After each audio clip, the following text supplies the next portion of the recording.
الحمد لله الحمد لله وكفى وسلام على عباده الذين اصطفى أما بعد فأعوذ بالله من الشيطان الرجيم بسم الله الرحمن الرحيم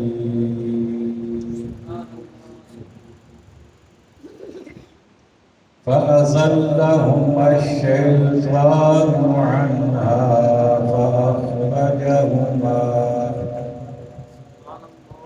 فأخرجهما مما كانا فيه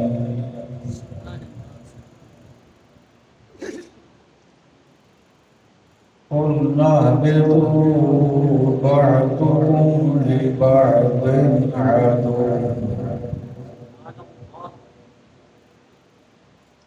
صدق الله مولانا العظيم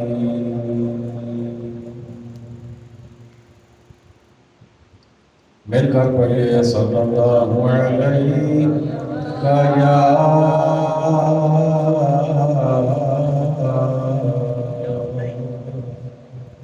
رسول اللہ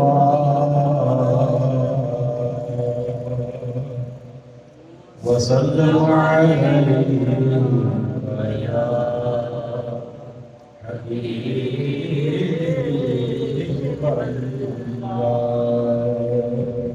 واجب صدر عظیم سامعین محتشم حاضرین مکرم مشاقان مصطفیٰ کریم علیہ السلام جان نثاران صحابہ کرام اللہ تعالیٰ نے اپنی لالر کتاب میں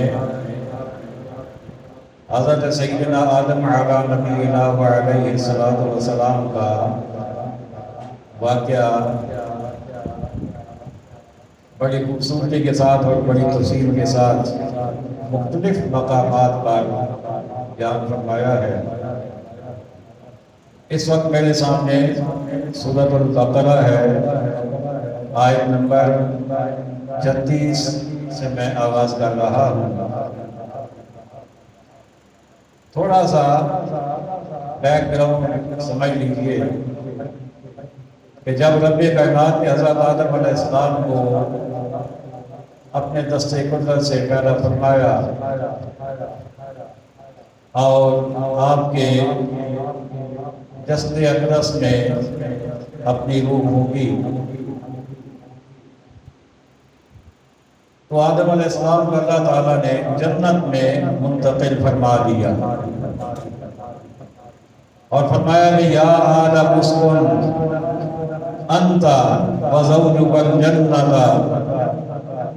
وکلا منہا رغدا حیث شئتما ولا تقربا هذه الشجرۃ فتکونا من الظالمین۔ فرمایا کہ اے آدم تم خود اور تمہاری بیوی دونوں جنت میں رہو اور تم دونوں کھاؤ اس میں سے جو چاہو جب چاہو، وَلَا تَقْرَبَا هَذِهِ الشَّجَرَةَ، ایک درخت کی جانب رب نے توجہ دلائی، فرمایا اس کے قریب نہ جانا تم دونوں، فَتَكُونَا مِنَ الظَّالِمِينَ، اگر تم نے اس کا پھل کھا لیا یا اس کے قریب چلے گئے تو تم اپنے ساتھ ناانصافی کرنے والوں میں سے ہو جاؤ گے۔ علماء فرماتے ہیں کہ یہ جو رب نے منع فرمایا یہ تحریمی نہیں تھا، تنزیہی تھا۔ مطلب یہ ہے کہ اللہ تعالیٰ نے آپ کو منع فرمایا لیکن یہ حکم ایسا نہیں تھا کہ جس میں بہت زیادہ سختی کا مطالبہ کیا گیا ہو۔ اب ہوا یہ کہ آدم علیہ السلام اور آپ کی زوجہ مطہرہ حضرت حوا رضی اللہ تعالی عنہ جنت میں سکونت پذیر تھے، اور آپ کو پتہ ہے کہ شیطان پہلے دن سے ہی انسان کا دشمن تھا، دشمن بن گیا۔ اور دشمنی شروع بھی کہاں سے ہوئی کہ رب نے فرمایا کہ اے فرشتوں آدم کو سجدہ کرو، اور یہ بھی چونکہ اس وقت فرشتوں میں شامل تھا، اگرچہ فرشتہ ہے نہیں، ہے جنوں میں سے، لیکن اپنی عبادت ریاضت کی وجہ سے فرشتوں میں شامل تھا۔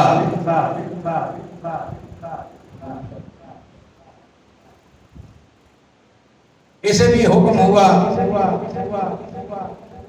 باقی سب نے سجدہ کیا لیکن اسے سجدہ نہ کیا، اور حسد کا شکار ہوا اور تکبر کا شکار ہوا۔ بس اس وجہ سے آدم علیہ السلام کا دشمن بن گیا۔ اب اس نے دیکھا کہ میں تو جنت سے نکال دیا گیا ہوں اور آدم علیہ السلام کو جنت میں بلا لیا گیا ہے، تو دشمنی اس کی اسے چین نہیں لینے دیتی تھی۔ اب اس نے آدم علیہ السلام کو اور آپ کی زوجہ مطہرہ کے دل میں یہ خیال ڈالا، وسوسہ ڈالا کہ اللہ نے یہ جو تمہیں منع کیا ہے یہ اس لیے منع کیا ہے کہ اگر تم نے یہ پھل کھا لیا تو تم ہمیشہ کے لیے زندہ رہو گے، اس لیے اللہ نے تمہیں منع کر دیا۔ اور میں تمہیں کہتا ہوں، اللہ کی قسم اٹھا کے کہتا ہوں کہ تم کھا لو گے تو تم فائدے میں رہو گے۔ اب آدم علیہ السلام تو اس کے داؤ میں نہ آنے والے تھے، لیکن حضرت مائی حوا رضی اللہ تعالی عنہا انہوں نے اس کی قسم کا اعتبار کرتے ہوئے اور یہ خیال کرتے ہوئے کہ اللہ کے نام کی جھوٹی قسم تو کوئی نہیں کھا سکتا، اس سے پہلے تو کوئی ایسا واقعہ تھا بھی نہیں، تو انہوں نے قسم پر اعتبار کرتے ہوئے پھل کھا لیا۔ اور آدم علیہ السلام کو بھی انہوں نے کہا کہ آپ بھی کھا لیجئے، تو انہوں نے بھی کھا لیا، اسے اپنا خیر خواہ سمجھا۔ اب اس واقعے کو اللہ نے بیان فرمایا، فرمایا فَأَزَلَّهُمَا الشَّيْطَانُ عَنْهَا فَأَخْرَجَهُمَا مِمَّا كَانَا فِيهِ۔ سبحان اللہ، سبحان اللہ۔ شیطان نے حضرت حوا اور حضرت آدم علیہ السلام کو لغزش دی، اسے پھسلا دیا، انہیں اپنے داؤ میں لانے کی کوشش کی۔ فَأَخْرَجَهُمَا مِمَّا كَانَا فِيهِ، اور اس نے ان دونوں کو وہاں سے الگ کر دیا جہاں وہ دونوں رہتے تھے، سبحان اللہ، یعنی جنت سے انہیں الگ کر دیا، جنت سے باہر آنے کا سبب بن گیا وہ۔ اب کیا ہوا؟ رب نے فرمایا قُلْنَا اهْبِطُوا بَعْضُكُمْ لِبَعْضٍ عَدُوٌّ۔ رب کہتا ہے ہم نے فرمایا، ہم نے کہا اتر جاؤ تم سب زمین پر، بعضکم لبعض عدو، اور تمہارے بعض تمہارے بعض کے دشمن ہو جائیں گے۔ اب ہوا کیا؟ اب بڑی قابل غور بات ہے کہ معاملہ ہے آدم علیہ السلام کا اور حضرت مائی حوا کا، ہیں کتنے افراد؟ دو۔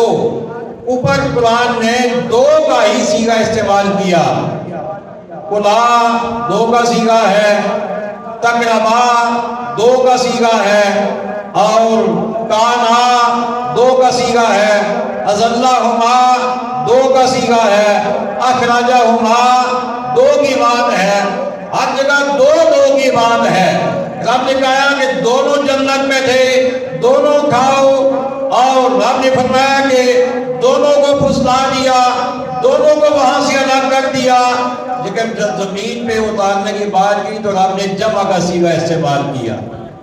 رب نے مجھے بولیے جمع کا جمع کا صیغہ استعمال کیا.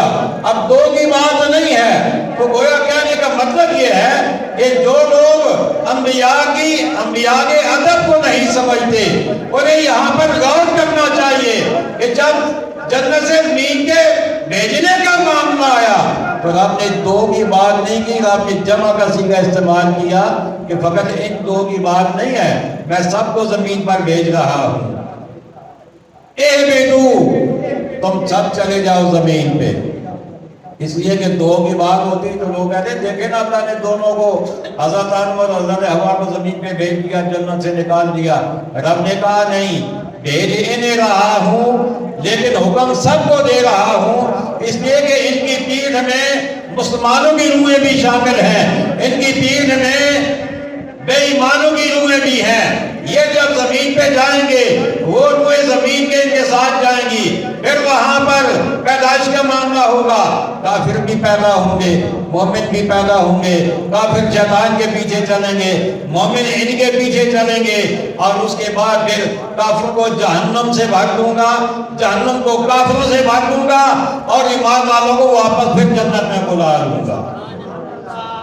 ایمان والوں کو پھر جنت میں مجھے بولیے بلا لوں گا. تو گویا آدم علیہ السلام کو زمین پر بھیجنے کا ایک مقصد یہ بھی تھا کہ کافروں کو زمین پہ چھوڑ کے آ جاؤ اور اپنے وفاداروں کو لے کے پھر جنت میں آ جانا. اللہ اکبر. اور فرمایا بعضکم لبعض عدو, فرمایا کہ تم میں سے بعض کے دشمن ہوں گے. مطلب یہ کہ کافر اور مومن آپس میں دوست نہیں ہو سکتے. کافر ایمان والوں کے دشمن ہو جائیں گے, ایمان والے کافروں کے مخالف ہو جائیں گے. یہ اللہ نے پہلے دن پیغام دے دیا کہ کافر اور مومن اکٹھے نہیں ہو سکتے. اللہ اکبر. وَلَكُمْ فِي الْأَرْضِ مُسْتَقَرٌّ وَمَتَاعٌ إِلَىٰ حِينٍ, اور فرمایا کہ تمہارے لیے زمین میں ٹھہرنا ہے ایک معین مدت تک اور فائدہ اٹھانا ہے. مطلب یہ کہ اللہ تعالیٰ نے اولاد آدم کو بتا دیا کہ ہمیشہ کے لیے زمین پر تم نہیں جا رہے, کچھ خاص مدت کے لیے تم نے زمین پر رہنا ہے اور زمین سے تم نے فائدہ بھی اٹھانا ہے.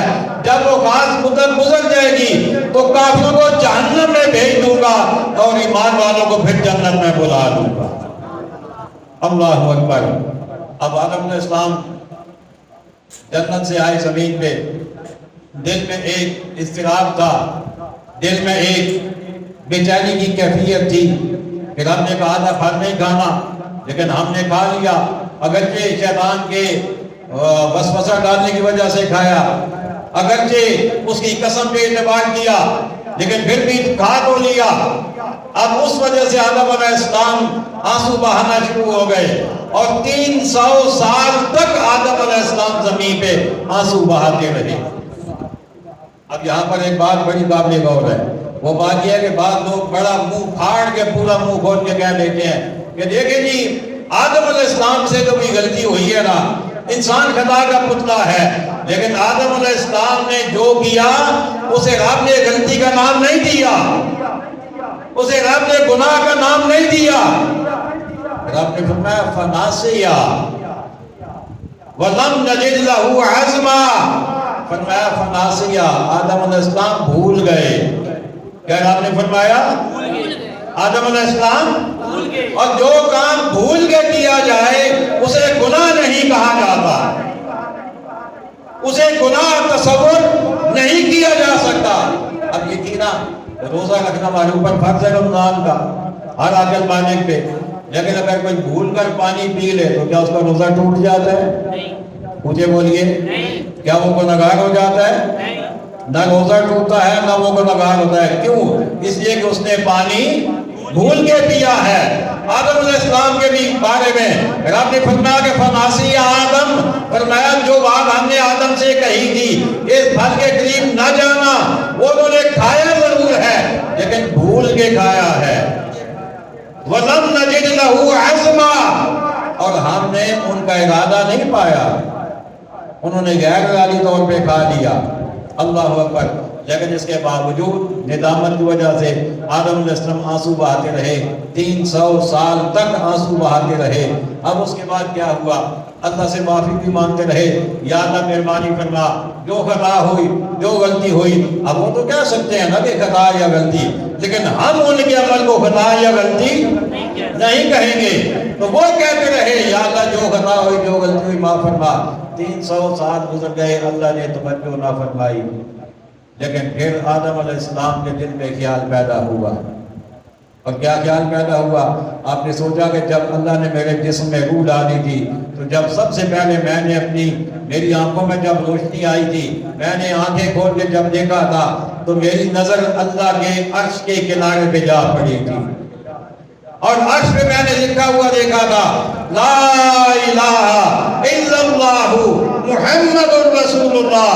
تو آدم علیہ السلام کہتے ہیں میں نے خیال کیا کہ جس ہستی کا نام اللہ کے نام کے ساتھ لکھا ہوا ہے وہ ہستی بڑی ہی کوئی بابرکت ہستی ہے، وہ بڑی شان والی ہستی ہے، تو چلو اس ہستی کا واسطہ وسیلہ دے کر اللہ سے معافی مانگتا ہوں۔ اب آدم علیہ السلام نے اللہ کی بارگاہ میں گزارش کی، کہنے لگے ربی اسألک بحق محمد ان تغفر لی، اے اللہ میں جو اسے محمد کا واسطہ دے کر اپنے لیے معافی مانگتا ہوں۔ تو اللہ نے فرمایا اے آدم تو نے محمد کو کیسے جانا، تم کیسے جانتے ہو؟ تو آدم علیہ السلام عرض کرتے ہیں کہ مولا جب میں نے آنکھ کھولی تھی میری پہلی نگاہ اٹھی تھی تو عرش اعظم پہ جا کے پڑی تھی۔ اللہ اکبر۔ یہاں سے یہ بھی اندازہ لگائے نا کہ عام آدمی کی نظر پہ اور نبی کی نظر میں کتنا فرق ہے، دیکھنے کا کتنا فرق ہے، کتنا فاصلہ اللہ کے نبی کی نگاہ طے کر جاتی ہے۔ تو اللہ نے فرمایا پھر عرض کیا مولا میں نے جب وہاں دیکھا تیرے نام کے ساتھ ایک اور نام بھی لکھا ہوا تھا تو میں سمجھ گیا کہ یہ نام کوئی عام نام نہیں ہے، اس لیے میں نے اس نام کے وسیلے سے دعا کی ہے۔ اب مواہب لدنیہ کی عبارت ہے اور انوار محمدیہ کا حوالہ ہے، وہ فرماتے ہیں کہ رب نے فرمایا آدم تو نے بڑا سستا سودا کیا ہے جب تو نے یہ نام میرے سامنے پیش کیا ہے، تو آدم پھر اپنے ہی نام کی معافی کیوں مانگی ہے؟ اگر تو اپنی پوری اولاد کے لیے مانگتا تو میں انہیں بھی معاف کر دیتا، میں سب کو معاف کر دیتا۔ اللہ اکبر۔ اس موقع پر اللہ نے فرمایا فَتَلَقَّى آدَمُ مِن رَبِّهِ کَلِمَاتٍ فَتَابَ عَلَيْهِ۔ آدم علیہ السلام نے اللہ سے اپنے رب سے کچھ کلمات سیکھ لیے اور ان کلمات کے ساتھ آدم علیہ السلام نے دعا کی فَتَابَ عَلَيْهِ، تو آدم علیہ السلام کی توبہ کو اللہ نے قبول فرما لیا۔ إِنَّهُ هُوَ التَّوَّابُ الرَّحِيمُ، بے شک وہی توبہ قبول کرنے والا اور رحم فرمانے والا ہے۔ قُلْ اهْبِطُوا مِنْهَا جَمِيعًا۔ اب آدم علیہ السلام جب زمین سے آ رہے تھے تو اللہ نے 2 مرتبہ فرمایا اہبطوا، یہاں سے نیچے چلے جاؤ زمین پہ۔ اب یہ دوسرا حکم ہے، فرمایا اہبطوا مِنْهَا جَمِيعًا، تم سب کے سب یہاں سے نیچے زمین پہ چلے جاؤ۔ فَإِمَّا يَأْتِيَنَّكُم مِّنِّي هُدًى فَمَن تَبِعَ هُدَايَ فَلَا خَوْفٌ عَلَيْهِمْ وَلَا هُمْ يَحْزَنُونَ۔ فرمایا کہ پھر جب تمہاری طرف میری طرف سے ہدایت آ جائے تو جو کوئی ہدایت کا تابعدار ہوگا، جو کوئی ہدایت پر چلنے والا ہوگا، فرمایا نہ اسے کوئی خوف ہوگا نہ اسے کوئی غم ہوگا، نہ وہ خوفزدہ ہوگا نہ وہ غمگین ہوگا۔ اللہ کے کرم سے اس کے فضل سے ہم انبیاء کو ماننے والے، ہم محمد رسول اللہ کو ماننے والے، ہم اللہ کی ہدایت کو ماننے والے، اس لیے انشاءاللہ قیامت کے دن ہمیں نہ کوئی خوف ہوگا نہ کوئی غم ہوگا۔ اللہ اکبر۔ یہ تو ایمان والوں کی بات ہے۔ اور کافروں کے بارے میں اللہ نے کیا فرمایا؟ والذین کفروا وکذبوا بآیاتنا اولئک اصحاب النار ہم فیہا خالدون۔ فرمایا کہ وہ لوگ جنہوں نے کفر کیا اور اللہ کی آیتوں کو جھٹلایا، فرمایا وہی لوگ ہیں آگ والے اور ہمیشہ آگ میں رہیں گے۔ اب یہاں سے یہ اندازہ ہو گیا سبق آج کی آیات سے کیا ملتا ہے۔ بس صرف آدھے منٹ میں بات مکمل کروں گا۔ سبق یہ ملتا ہے کہ نبی کی تعظیم جو نہیں کرتا وہ شیطان کا پیروکار ہے۔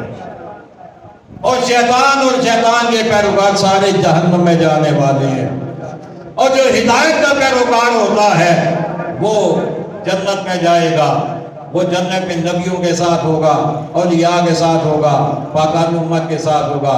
اور اس کے علاوہ یہ سبق ملتا ہے کہ جو بھی ہدایت کا تابع ہوتا ہے قیامت کے دن اسے نہ کوئی خوف ہوگا نہ کوئی غم ہوگا۔ حضرات گرامی، اللہ نے ہمیں عقائد صحیحہ اور اعمال صالحہ کی توفیق عطا فرمائے۔ وما علینا الا البلاغ المبین۔